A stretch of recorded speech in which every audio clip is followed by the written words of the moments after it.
작년 8월 30일자 약학신문에는 원광대 병원에서 주최한 마음 챙기기 프로젝트라고 하는 기사가 실렸습니다. 이 원광대 김종윤 행정처장은 이 행사를 하면서 이 행사의 취지를 이렇게 설명했는데, 너무나 오랜 기간 동안 코비드-19 코로나19로 우리가 심신이 지쳐 있어서, 특별히 의학 쪽에 있는 분들은 얼마나 많이 지쳐 있겠습니까? 그래서 그들 힐링의 시간도 갖고, 또 마음에 있는 스트레스를 해소할 수 있도록 마음 챙기기 프로젝트를 통해서 삶의 행복 지수를 좀 높이기 위해서 이런 행사를 했다, 그렇게 말했는데, 오늘 오랜 기간 동안 우리가 코로나에 처해 있다 보니까 우리도 모르게 우리 마음속에 뭔가 병이 들고 또 우울함이 있고 그런 것들이 우리의 삶을 또 불행하게 만들고 있습니다. 그래서 오늘 우리 성도들이야말로 우리의 마음 속에 무엇이 자리 잡고 있는가 하는 것이 매우 중요한 것입니다. 대단히 중요한 것입니다. 이런 얘기가 있습니다. 학칙과 덕을 경배한 존경 많은 스승님이 계셨는데, 누구나 그 스승님의 제자가 되고 싶어 하죠. 어느 날 청년 2명이 찾아와서 우리의 스승님 좀 되어주십시오. 그래? 그 스승님이 두 청년을 데리고 가서 넓은 공터에 가서 한쪽은 이쪽, 한쪽은 이쪽 따로 배분을 해주고, 지금부터 1년 동안 너희들이 누구의 도움도 받지 않고 혼자서 자신의 손으로 주어진 이 공터의 잡초를 다 없애요. 그리고 1년 후에 잡초가 없어진 것을 보면 내가 너희를 제자로 삼겠다. 그래서 그 후에 청년은 매일같이 두 청년이 공터에 나가서 열심히 잡초를 제거하고 잡초를 뽑았겠지요. 하지만 한 청년은 아무리 잡초를 뽑아도 뭐 금세금세 잡초가 자라나니까 어떻게 할 수가 없는 거예요. 후딱 약속한 시간이 지나버리고 1년 후에 스승님이 찾아왔습니다. 그래, 한번 네가 배분된 땅에 한번 가보자. 가봤더니 아무리 뽑아도요, 이 잡초라고 하는 거는 금세 그냥 또 나고 해서 잡초가 아직도 많이 쌓여 있는 거예요. 많이 남아 있는 거예요. 스승님은 이번에는 다른 청년에게, 다른 밭을 배분한 청년에게 찾아갔더니 거기에는 잡초 대신에 빽빽한 곡식, 이삭이 아주 그냥 빽빽하게 자라나고 있었습니다. 스승님이 제자에게 말했겠죠. 너 어떻게 이렇게 하였느냐. 그러자 이 청년이 얘기하기를, 잡초는 끈적여가지고 아무리 뽑아도 그냥 비터만 있으면 또 자라고 해서, 그래서 이번에는 제 잡초를 다 제거하고 거기에 이온 곡식으로 털을 채워버렸더니 잡초가 자랄 땅이 없어져서, 그래서 잡초를 제거할 수 있었습니다. 그러더라고요. 너는 참 지혜롭구나. 이 청년이 제자가 될 수 있었던 것입니다. 그래서 저는 오늘 말씀을 통해서 내가 오늘 우리의 마음밭에 무엇이 있는지를 한번 돌아보고, 우리의 마음밭에 오늘 염려도 근심도 스트레스도 다 내려놓고, 아쉬움도 욕망도 또 때로는 배신감도 다 내려놓고 주의 말씀으로 채워지게 되기를 주의 이름으로 축복합니다. 오늘 보면 우리가 잘 알고 있는 소위 씨 뿌리는 자의 비유, 이렇게 우리가 알고 있습니다. 예수님께서 갈릴리에서 자신을 따르는 많은 군중들을 육지에 놓고 예수님은 배 위에 올라가서 지금 설교하는 장면이에요. 그래서 오늘 마가복음 4장 3절을 보면, 들으라, 씨를 뿌린 자가 뿌리로 나가서 뿌릴새 더러는 길가에 씨를 뿌렸는데 새들이 와서 먹었고, 더러는 흙이 얕은 돌짝대 떨어졌는데 깊지 아니함으로 싹이 나왔지만은 이거는 해가 돋은 후에는 스르르 뿌리가 사라져버렸고, 더러는 가시떨기에 떨어졌는데 가시가 기운을 맞아서 결국 열매를 맺지 못했고, 좋은 땅에 떨어졌을 때 무성한 결실, 30배, 60배, 100배의 결실을 맺었다. 그러면서 이르시되 들을 귀 있는 자는 들으라고 그냥 가시는 거예요. 예수님이 씨 뿌리는 비유는요, 사실 시간적으로 계산해 보면 이거 한 5분이나 말씀하셨을까? 아주 짤막한 말씀을 하시고 그냥 가시면서 들을 게 있는 자는 들으라 이렇게 말씀하셨어요. 근데 오늘 이 비유의 말씀이 우리가 잘 아는 말씀이지만 오늘 성경에도 개역개정 성경에는 4가지 땅에 떨어진 씨 비유 이렇게 제목이 붙어 있어요.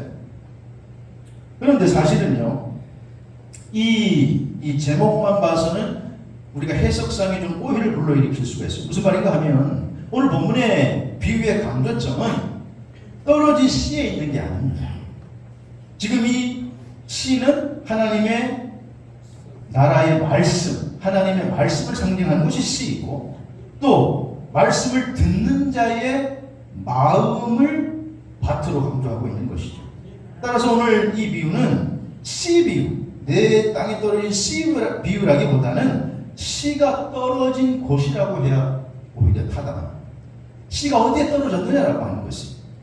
저는 그래서 오늘 말씀을 통해서 씨가 떨어진 곳이라고 하는 제목으로 같이 은혜를 나누려고 하는데, 씨가 떨어진 곳의 첫 번째는 어디에 떨어졌어요?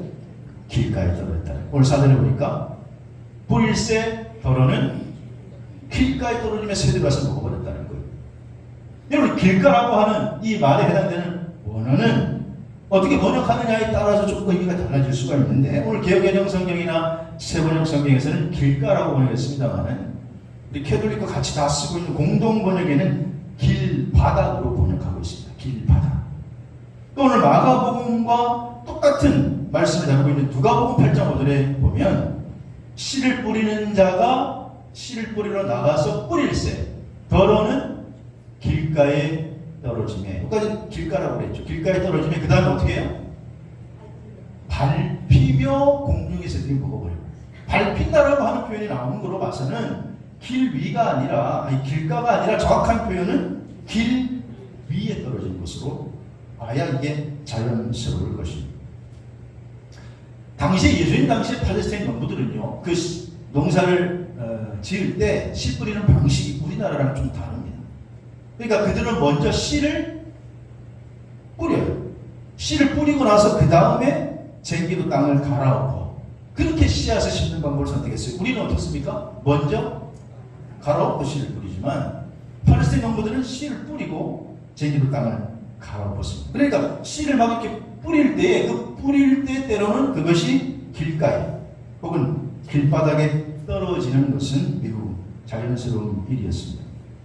이 말씀을 예수님께서 해주시니까 제자들이 이 말씀을 듣고 지금 이해할 수가 없었어요. 그래서 이 도대체 무슨 말씀입니까? 짧게 말씀하시고 또 들을 게 있는 자는 들으라 이러니까 더 설명을 좀 해달라고 부탁을 제자들이 했을 때 오늘 마가복음 4장에 예수님이 직접 해석을 해주시는데 4장 15절에 보니까 말씀이 길가에 뿌려졌다라고 하는 것을 이들을 가리키는데, 그 말씀을 들었을 때 누가? 사탄이 와서 그들에게 뿌려진 말씀을 빼앗아간다는 거예요. 저는 말씀을 준비하면서 도대체 이게 무슨 뜻일까? 이 말씀을 묵상하면서 성령님께서 이게 무슨 뜻이? 사탄이 와서 말씀을 빼앗아간다니요.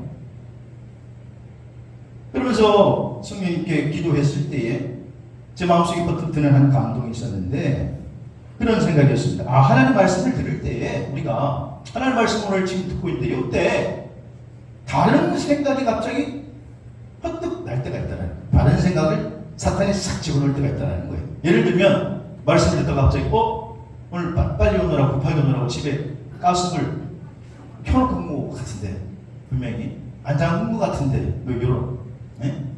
여기 진짜 안 잠근 거 아니야? 또 이러다가 이게 큰일 나면 어떡하지? 물 나면 어떡하지?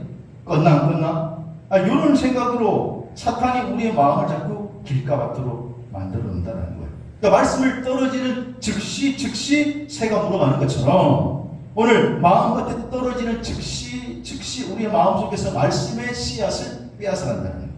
20세기에 기독교 지성가이면서 변증론자인 C.S. 루이스라고 하는 분이 있습니다. 이 C.S. 루이스는 기독교 교리를 일반 사람들에게 알리는데 많은 공헌을 했는데, 이번에 책 가운데 스크루테이프의 편지라는 책이 있습니다. 이 책은 어떤 내용인가 하면 스크루테이프라고 하는 그 고참 마리가 경험이 많은 이 마귀가 자기의 조카인 아주 이 신창 마귀에게 인간을 무너뜨리고 인간을 유혹하는 방법에 대해서 31통의 편지를 이제 적어서 이야기하는 그 책이 바로 스쿨테이프의 편지입니다. 이 책에 보면 어느 날 사회적으로 아주 존경 많은 영국의 노신사 한 분이 도서관에 가서 책을 읽다가 기독교 서적을 하나 손에 잡았어. 근데 책을 읽어보니까 너무나 은혜롭고, 야, 그래, 맞아, 이렇게 살아야지. 이제는 내가 제대로 믿고 신앙생활 해야지. 내 인생을 남지도 않았는데 이렇게 살다가 죽으면 내가 하나님 만날 텐데 하나님 만날 수가 없지. 이렇게 만날 수가 없지. 만날 준비를 해야지. 그리고 책을 읽는 내내 많은 감동과 도전을 받아요. 그리고 자기의 남은 인생, 얼마 남지 않은 인생에 대해서 진지하게 고민하게 됩니다. 그런데 갑자기 그때 머릿속에 드는 생각이 점심시간이 다 됐네. 그러면서 번뜩 우선 밥이나 먹고 생각해야지. 그리고는 이제 식당에 가서 밥을 먹어요. 밥을 사서 먹고 맛있게 점심을 먹어요. 근데 이제 맛있게 먹으니까 또 이제 연세가 드시면 밥 먹고 나서 뭐가 몰려오죠? 식곤증이 살살살살 몰려온단 말이에요. 식곤증이 몰려오면서 정신이 희미해지면서 이제 드는 생각이 뭐냐? 에휴, 인생이 다 그런 거지 뭐. 뾰족한 수가 있나? 내가 뭐 특별하다고 이 나이에 뭐 내 인생을 어떻게 바꾸고 또 어떻게 세상을 바꾸겠는가? 좀 제대로 좀 살아보려고 해도 되겠나? 그러면서 에이, 아무 일 없다는 듯이 집에나 가자 그리고 버스를 타고 집으로 돌아가 버립니다. 근데 이 내용에 보면 마귀가 버스를 타고 아무 일 없다는 듯이 돌아가는 모신사 뒤에서 회심의 미소를 싹 짓는다라고 하는 게 이 편지 내용. 여러분, 우리 마음 같아 여전히 우리가 노신사와 같은 모습이 자리 잡고 있다는 거예요. 주일날 와서 하나님 앞에 예배드리고 말씀을 드릴 때는 아멘, 그래 맞아, 그렇게 살아야지, 그게 인생이지, 이런 생각이 들어서 우리가 아멘하고 결단하는데 문득 다른 생각이 들어가서 그 말씀을 놓쳐버리는 거예요. 그래서 정작 예배 마치고 교회 문을 나갈 때면 사탄에게 다 말씀을 빼앗겨버리고 그리고 빈 모습으로 돌아가는 우리의 모습. 이게 뭐냐? 길가의 모습이라는 거예요. 길가의 모습. 여러분, 여기서 밭은 우리의 마음의 상태를 표현하는 거 아니에요? 말씀을 듣기는 듣는데 씨를 빼앗겨버리고 새가 와서 가져가는 건 사탄이 와서 빼앗아가는 거. 불행한 모습이죠. 오늘 예배 참석한 사랑하는 만난 성도 여러분, 생명 같은 하나님의 말씀을 사탄에게 빼앗기지 않게 되기를 주의 이름으로 축복합니다. 두 번째는 오늘 씨앗이 떨어진 곳은 어디냐? 오늘 두 번째는 돌밭. 그래서 오늘 5절에 보니까 더러는 흙이 얕은 어디에? 돌밭에. 일반적으로 돌밭은 돌들이 많은데 거기 위에만 약간 흙이 덮여있는 그런 상태를 돌짝밭, 돌밭이라고 말해요. 그러니까 씨앗이 떨어지니까 흙이 있으니까 그래도 싹은 났습니다. 그런데 뿌리를 내리지 못하는 거예요. 흙이 얕아서. 근데 아침에 해가 떠오르니까 뜨거운 햇빛에 그만 싹이 수분을 섭취하지 못하니까 사르르 하고 말라 죽게 되는 것이죠. 이 부분에 대해서 예수님께서 제자들에게 이렇게 말씀하세요. 오늘 16절, 17절에 가서 보면 이렇게 해석해 주세요. 돌짝에 돌밭에 뿌려졌다는 것은 이들을 가리키는데 말씀을 들을 때는 즉시 기쁨으로 받는데 속에 뿌리가 없어서 잠깐 견디다가 말씀으로 인해서 환난이나 박해가 일어날 때 곧 어떻게 해요? 넘어지는 자다. 은혜를 받았어요. 아멘. 이렇게 살아야지. 그리고 기쁘게 돌아가는데 그러니까 마음속에 이제 싹이 난 거죠. 그런데 그 말씀 때문에 외부적인 환난, 핍박이 찾아올 때 금방 넘어져 버리는 사람이 돌밭과 같은 사람이다. 마태복음 26장에 보면 예수님 수자 베드로가 주님을 부인하는 장면이 나옵니다. 베드로가 12제자 중에서 첫 번째잖아요. 수제자잖아요. 자존심도 세고 자부심도 강한 사람인데 근데 베드로에게 예수님께서 십자가의 사건을 얘기했을 때 베드로가 여지없이 무너집니다. 예수님은 제자들에게 여러 번 십자가 사건이 온다고 말씀하셨고 또 예고했습니다. 최후의 만찬에서도 다시 십자가에 대해서 말씀을 하셨습니다. 그런데 제자들이 이 십자가를 진다는 의미를 잘 이해하지 못했습니다. 그래서 예수님께서 최후의 만찬에 경고하세요. 베드로에게 너 다 굴기 전에 오늘 네가 나를 3번이나 부인하리라. 이렇게 말씀해 주십니다. 그런데 베드로가 이 경고의 말씀을 들었는데도 별로 심각하게 생각하지 않고 예수님의 말씀보다는 오히려 자기 자신을 더 믿었습니다. 자기의 의지를 더 믿었습니다. 결국은 십자가 앞에서 조그만 대집종 아이가 너 그 갈릴리 사람의 제자지. 로마 군인이 그런 것도 아닙니다. 지금 대제사장이 베드로에게 수제자의 자격으로 너 그 사람의 수제자지라고 물어본 게 아닙니다. 그저 심부름 하는 조그만 계집 아이가 던진 말에 베드로는 3번이나 부인하고 마지막 3번째는 저주까지 했다고 그랬습니다. 베드로는 주의 은혜를 많이 받았는데 막상 환난이 닥쳐오자, 시험이 닥쳐오자 그만 살을 하고 무너지는 것. 이게 바로 돌밭이다. 사랑하는 성도 여러분, 오늘 베드로의 모습이 우리에게도 여전히 있다라는 거예요. 여러분, 배에는요, 배가 뜨기 위해서는 배의 선박 밑에 밸러스트 탱크라고 하는 것이 설치되어 있습니다. 이 밸러스트 탱크는 밸러스트 워터, 그러니까 물을 거기다 채워 넣는 것이 밸러스트 탱크인데, 이 밸러스트 워터는 무슨 역할을 하느냐? 이걸 소위 우리나라 말로는 평행수라고 부르는데, 배의 균형을 잡게 하기 위한 역할을 하는 게 밸러스트 워터입니다. 우리가 세월호를 경험했는데 세월호가 이게 충분하지 않아가지고 배가 좌초된 거예요. 밸러스트 워터를 충분하게 넣었어야 했는데 무게를 화물을 많이 싣고 워터를 많이 뺀 거죠. 이 밸러스트 워터는 파도로 인해서 배가 기우뚱 할 때 다시 배를 중심을 잡게 하는, 복원력을 확보하게 하는, 추진력을 확보하게 하는 역할을 하는 것이 바로 이 밸러스트 워터라고 하는 것입니다. 스코틀랜드 출신으로 아프리카 선교회 선교자인 리빙스턴 선교사가 이런 말을 했어요. 인생의 항해에서 우리 배가 균형을 유지하게 하는 것은 배 밑바닥에 있는 바닥진 때문이다. 밸러스트 워터 때문이다. 그러면서 리빙스턴은 자기 얘기를 하는데, 나에게는 탕자와 같은 아들이 있는데 이 아들이 속을 썩이고 집을 나가가지고 지금 어디 있는지도 뭘 하는지도 모른다는 거예요. 근데 그 탕자 같은 아들 때문에 이 기라성 같은 선교사님이 늘 기도해야 했고, 기도하면서 또 남들 앞에서 겸손해졌고, 그래서 지금까지 하나님께 헌신하고 넘어지지 않고 있다. 그러면서 나에게 주어진 그 아들은, 탕자 같은 아들은 내 인생의 큰 짐이지만, 그러나 그 짐으로 오늘 내 인생의 믿음의 항해가 넘어지지 않고 오히려 더 든든히 나아갈 수 있었습니다. 그렇게 고백하는 거예요. 여러분, 우리 인생에 환난과 박해가 갑자기 느닷없이 찾아올 때가 있습니다. 그런 상황이 찾아왔을 때에 우리가 넘어지지 않기란 솔직히 너무너무 쉽지 않아요. 그러나 우리가 넘어지지 않을 수 있는 비결이 있는데, 그것은 바로 성령에 붙잡히는 것인 줄로 믿습니다. 성령 충만한 사람은요, 기운동할 수 있을지는 모르지만 넘어지지 않아요. 다시 일어서는 줄로 믿습니다. 망하는 것 같지만 망하지 않는다는 거예요.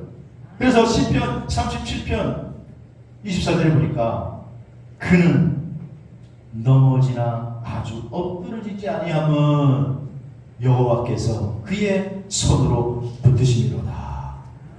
그는 넘어지나 아주 엎드러지지 아니함은 여호와께서 그의 손으로 붙드시미로다. 이 손을 붙잡으시기를 주의 이름으로 축원합니다. 성령 하나님 여러분의 손을 붙들고 있는 한 우리가 기웃뚱할 수는 있지만은 망하지 않는다는 거예요. 그러므로 씨가 떨어진 두 번째 밭이 바로 돌짝밭인데, 환난과 박해로 넘어진 자인데, 환난과 박해의 인생의 무거운 짐이 올 때 우리는 조심해야 돼. 이것을 잘 견디는 자는 신앙이 급상승하지만은 포기하는 자는요, 여러분 넘어지고 신앙생활도 포기 안 하고 예수님과 아주 멀어져. 두 번째 밭을 우리 주님께서 이렇게 설명합니다. 성도는 환난이나 박해가 있더라도 넘어지지 않아야 된다. 넘어지지 않는 삶이 되시기를 주의 이름으로 축원합니다. 세 번째는요, 오늘 이 씨가 가시떨기에 떨어졌다. 이렇게 말해 7절에 보니까 가시떨기에. 가시떨기에 떨어졌는데, 그래서 가시가 기운을 막아서 결실하지 못했다는 거예요. 여기에 기운을 막았다라고 하는 원문의 의미를 해석하면 질식시키다. 우리가 질렸어. 질식대 뭐 이런 얘기할 때 그런 뜻입니다. 그러니까 가시떨기에 떨어진 씨앗은 흙도 좋아서 뿌리도 내리고 싹도 났어요. 조금 자랐는데 가시떨기가 기운을 확 하고 막아서 질식시켜버려가지고 더 이상 성장할 수 없게 하는 거예요. 자라지 못하니까 결국은 열매를 맺지 못했다는 거예요. 이 부분에 대해서 다시 예수님께서 설명해 주시기를, 오늘 보면 18절 19절을 보면 어떤 이는 가시떨기에 뿌려진 자니 이들은 말씀을 듣기는 듣되 뭐예요? 세상에 염려, 재물의 유혹, 기타 욕심이 들어와서 말씀을 막아서 결실하지 못하게 되는 자가, 그렇게 설명을 합니다. 여러분, 아까 돌짝 같은 외부적인 어떤 환난과 핍박이 찾아올 때를 말해요. 그러나 이 가시떨기 같은 내적인 거예요. 내 속에 있는 문제, 내 마음의 문제. 그래서 내 내적으로 염려의 가시, 세상 쾌락의 유혹의 가시, 욕심의 가시가 딱 나를 짓누르고 있을 때 싹은 났어요. 그런데 그게 짓눌러서 믿음이 더 이상 자라지 못하는 거예요. 그리고 사랑하는 여러분, 우리에게 찾아온 염려, 유혹, 욕심의 가시를 제거하고 말씀의 결실을 맺는 늘 만난 성도들이 되시기를 주의 이름으로 축복합니다. 베드로전서라고 하는 성경의 서신서가 있는데, 그 서신서는 베드로가 지금 시련에 직면한 성도들을 격려하는 편지입니다. 베드로 당시에는 네로 황제가 지배하고 있던 터라 그때는 예수를 믿는다는 티만 내도 잡히면 발각되면 사형에 죽는 시대. 베드로전서는 베드로전서 5장에 보면 그런 고난 중에 있는 성도들에게 겸손과 인내로 권면하라는 내용을 하면서 베드로전서 5장 8절에 베드로가 이렇게 말씀하시죠. 근신하라, 깨어라, 너희 대적 마귀가 뭐와 같이 우는 사자와 같이 부르다니며 삭힐 자를 찾는다는 거예요. 자, 베드로는 지금 마귀를 뭐라고 표현해요? 우는 사자 같아. 우는 사자 같아서 성도들이 깨어있지 않으면은 그러면 마귀의 먹이가 된다, 이렇게 경고하고 있습니다. 그런데 그러면 깨어있으려면 어떻게 해야 되느냐? 그 앞절에서 7절에서 설명을 해요. 5장 7절이니까 다 같이 읽겠습니다. 시작. 너희 염려를 다 주께 맡기라. 그가 너희를 돌보십니다. 아멘. 아멘. 너희 염려를, 그게 중요해요. 다 주께 맡기라. 50% 맡기고 50%는 내가 짊어지고 가라는 얘기 아니에요.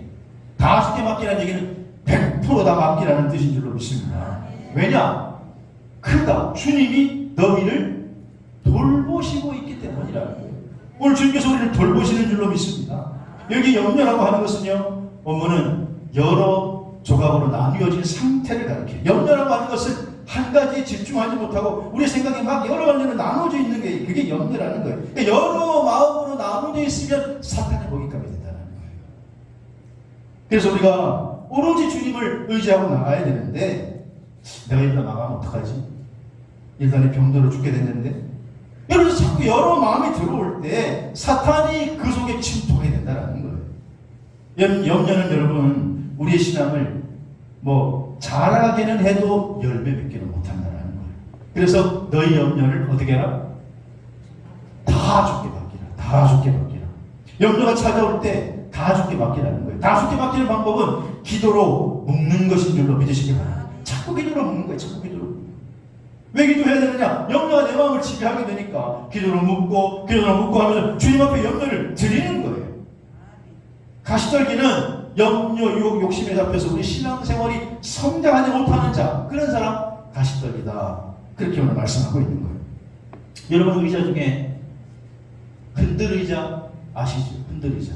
언젠가는 저걸 한번 좀 가지고 싶은데 앉아가지고 이렇게 흔들 하면서 이렇게 하는 게 참 멋있어도 보이고 평안해 보입니다.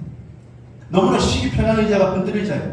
앞으로 갔다가 뒤로 갔다가 그러면서 넘어지지 않고 기웃등 합니다만은, 그러나 여러분, 염려와 저 흔들의자는 공통점이 있어요. 아무리 흔들어도 앞으로 가지도 못하고 뒤로 가지 못하고 어떻게 제자리. 앞으로 가는 것 같은데 가지 못해. 뒤로 가는 것 같은데 가지 못하고 늘 제자리에서 왔다 갔다 움직이는 거예요. 여러분, 우리가 염려로 앞으로 나갈 수 있다면, 염려로 그 문제를 해결할 수 있다면, 염려처럼 좋은 감정이 어디 있겠습니까? 좋은 고민이 어디 있겠습니까? 근데 아무리 염려한다고 해도 제자리예요. 한 발짝도 나가지 못한다는 것이에요. 그래서 베드로는 염려는 하여튼 요만큼도 남기지 말고 다 주께 맡기라. 이는 그가 너희를 돌보시니라. 우리 마음밭에 혹 세상에 염려와 쾌락의 유혹의 가시가 있습니까? 그것들은 믿음의 열매를 맺게 하는데 치명적인 요소라는 거예요. 그건 던져버리라는 거예요. 다 주님께 맡기라는 거예요. 제과심으로 열매 맺는 성도들 되시기를 주님으로 축원합니다. 그리고 마지막 떨어진 것은요, 좋은 땅.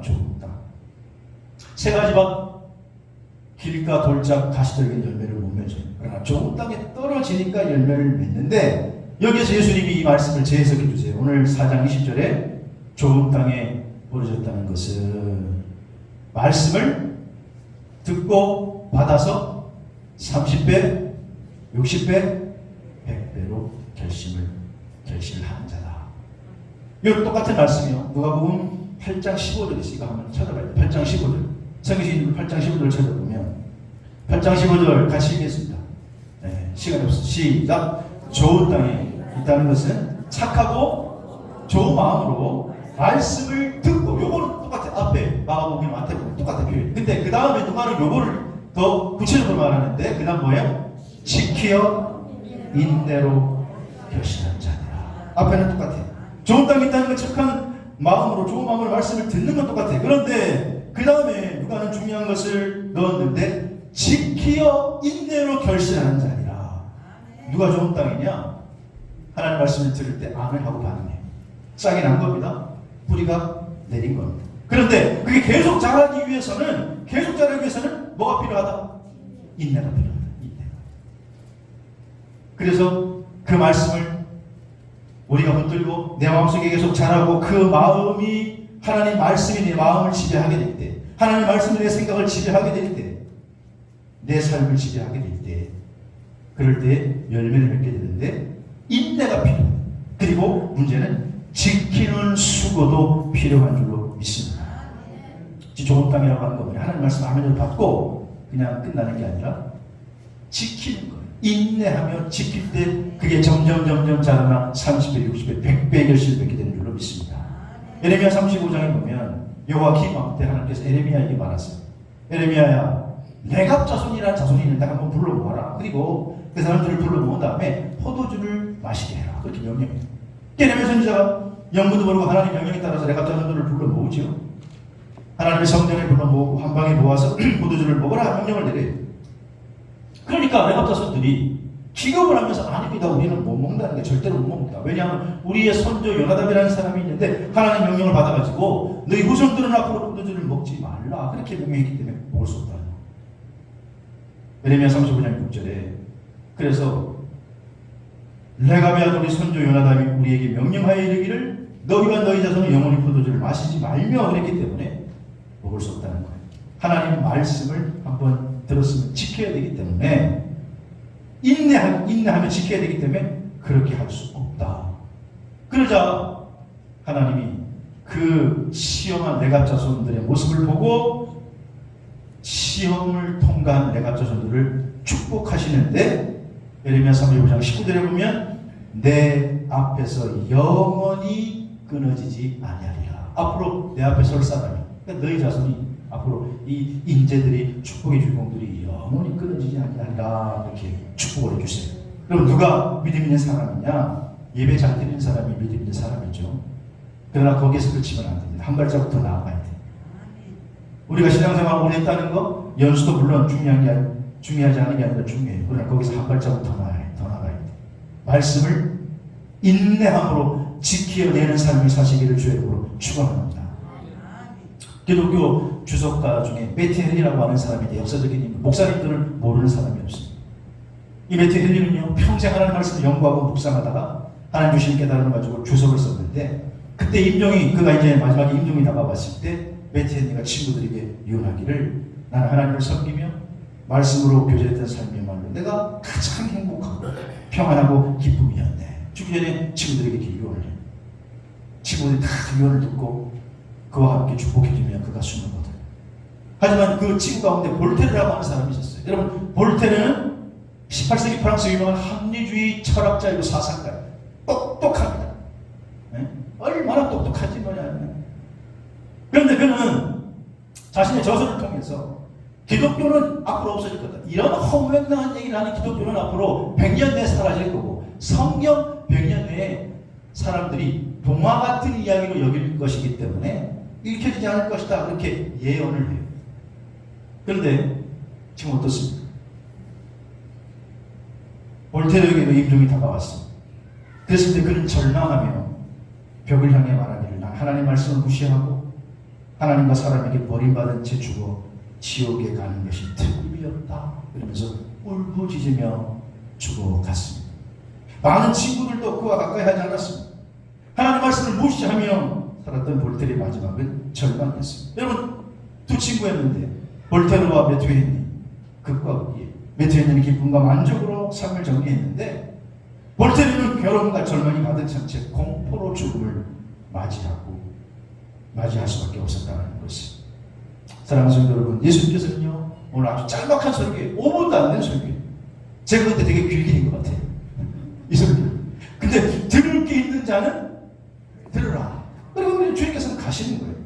씨가 뿌릴 때 길가에 떨어지기도 하고 돌밭에 떨어지기도 하고 가시들에 떨어지기도 했다라는 거예요. 길가에 떨어진 거 사탄이 그냥 새들이 와서 먹으면서 사탄이 뺏어가 버리고, 또 돌장에 떨어지는 거는 외부적인 환난과 핍박이 왔을 때 거기 무너져 버리고, 싹은 났는데 가시떨기에 떨어진 씨앗은 세상 유혹, 욕심의 가시가 내 마음에 차서 자라긴 자라는데 결국은 자라는 목적이 뭐예요? 열매를 맺기 위해서입니다. 열매를 맺지 못하고 사그라지고 말. 그러나 좋은 땅은 믿음이 자라고 그 믿음이 내 삶과 내 생각을 지배해서 행동으로 옮길 때에 인내하고 말씀을 지켰더니 30배, 60배, 100배의 것을 거둔 줄로 믿습니다. 오늘 이 축복의 주인공, 그리하여 하나님께 영광을 돌리는 풍성한 열매로 영광을 돌리는 늘 만나 성도들 계시기를 주의 이름으로 축원합니다.